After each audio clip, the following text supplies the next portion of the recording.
When you think of sharks, what comes to mind? A vicious predator, movie monster, a killer. Over the years, humans have done an amazing job painting sharks in the light of being nothing more than mindless murderers. With movies and other media pushing the narrative, the usual consensus is that sharks don't bring any value to the world and exist only to kill and eat. This couldn't be further from the truth. This concept is explored in the documentary Sharkwater, directed by Rob Stewart. Sharkwater is a compelling and sobering film directed by Rob Stewart that explores a global crisis facing shark populations and challenges the way humans perceive these animals. The film begins by addressing the widespread fear of sharks, a fear largely shaped by media. Stewart contrasts this with his own experience as someone who's been around the ocean his whole life and has witnessed its beauty firsthand. His mission began in Galapagos when photographing sea turtles. Stewart and his team stumbled upon an illegal line fishing operation.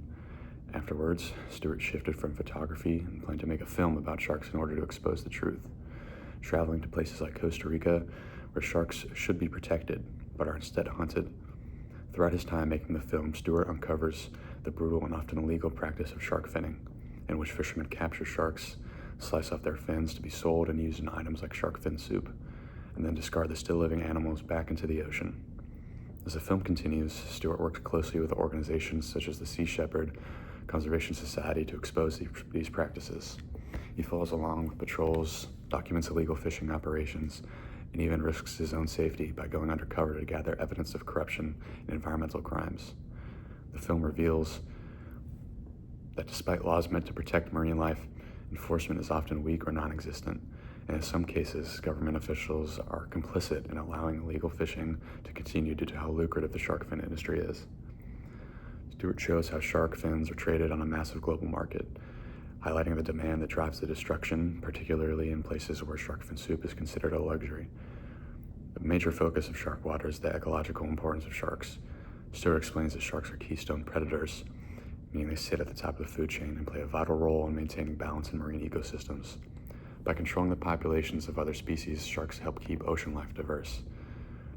When shark populations decline, it triggers a ripple effect, where the imbalance spreads through the ecosystem and can ultimately lead to the collapse of entire marine environments. The film makes it clear that the loss of sharks is not just a problem for one species, but a serious threat to the health of the oceans as a whole, and by extension, us, who depend on those ecosystems. Throughout the documentary, Stewart combines scientific breakdowns with his own underwater footage that captures the beauty of ocean life. These visuals serve to replace fear with understanding, encouraging his audience to see sharks not as villains, but as vital and misunderstood creatures. On the other hand, the film isn't scared to show the harsh realities of human impact, including overfishing, habitat destruction, and the prioritization of profit over the environment. Stewart also delves into the role of media and culture in shaping public opinion, arguing that misinformation has contributed to the lack of concern for these animals. Ultimately, Sharkwater is an investigation, a personal journey, and a call to action. Stewart's passion for the ocean and sharks drives him to take a significant risk in order to expose the truth, and what he finds becomes a warning and a call to action for his audience. The film urges people to reconsider their assumptions about sharks, become more aware of the environmental consequences of their choices, and support efforts to protect marine life. By the end, his message is clear. Saving sharks is not just about preserving a single species, but about taking steps to protect all species on Earth and ensuring the health of the only planet that we have.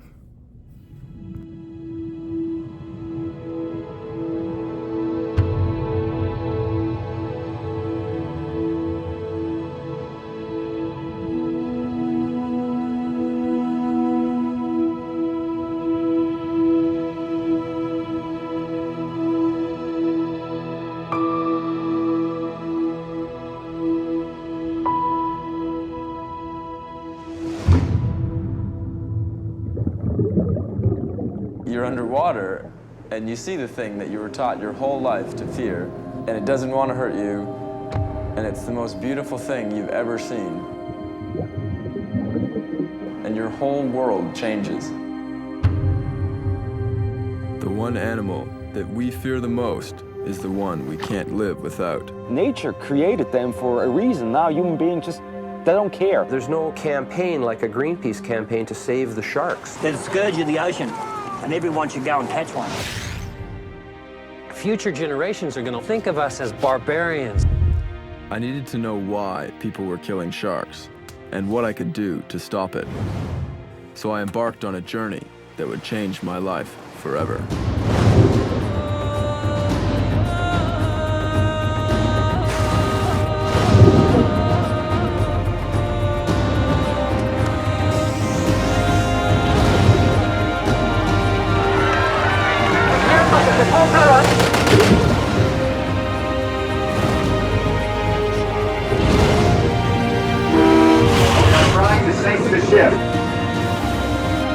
We're not stopping.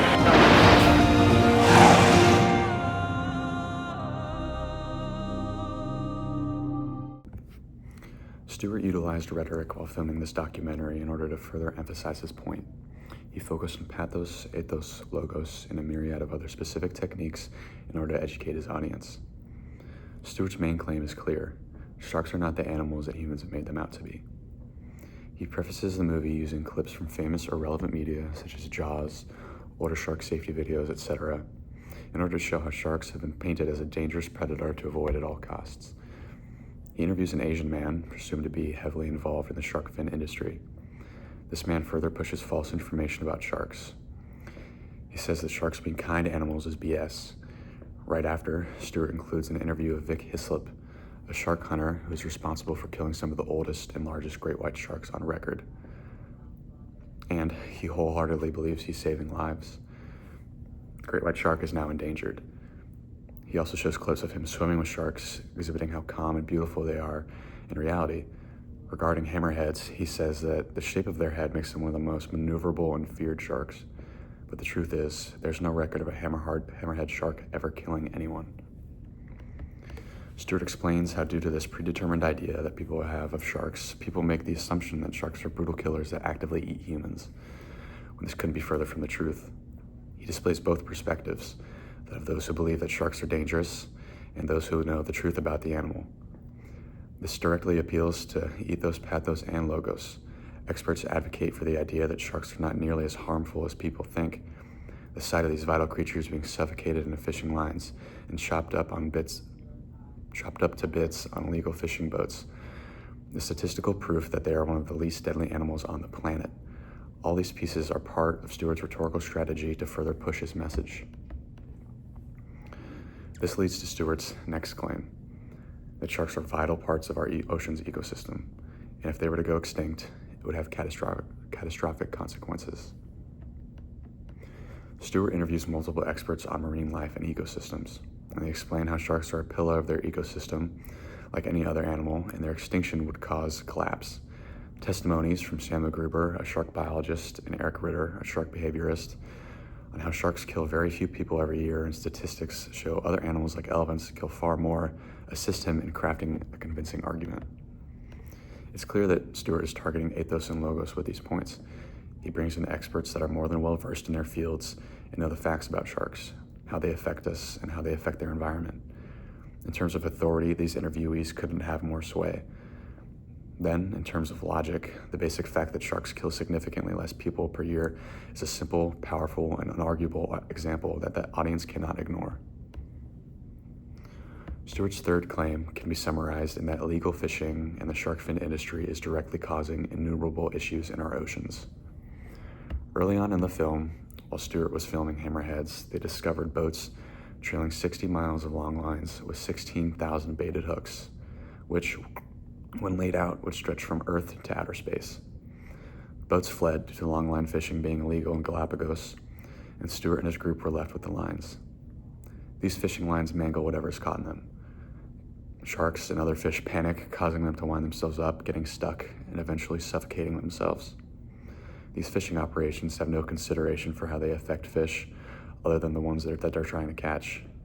No animal is safe from its effects, and it being illegal isn't stopping the majority of fishermen.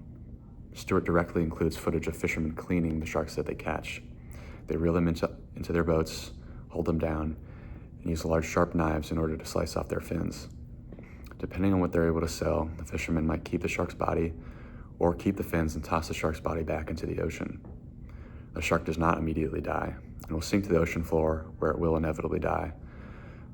due to suffocation, blood loss, or predation by other animals. Stewart obviously includes all these clips on purpose. He aims to disturb his audience. He wants to make it abundantly clear what is happening to sharks and other marine life due to the negligence and corruption displayed by the authorities to prevent illegal fishing operations.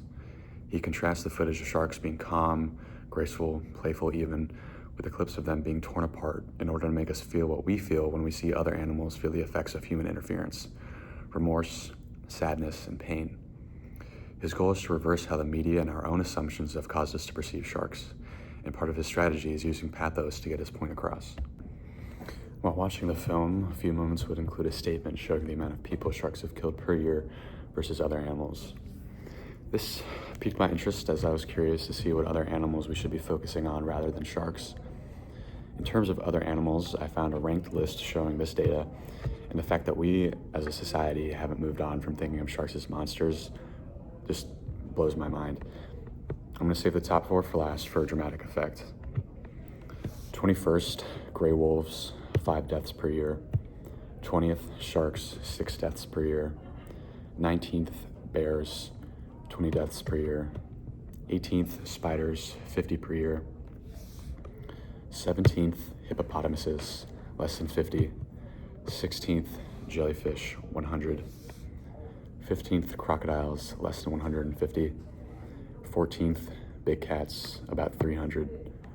13th, bees, wasps, and hornets, 500. 12th, elephants, 1,000. 11th, tsetse flies, 1,500.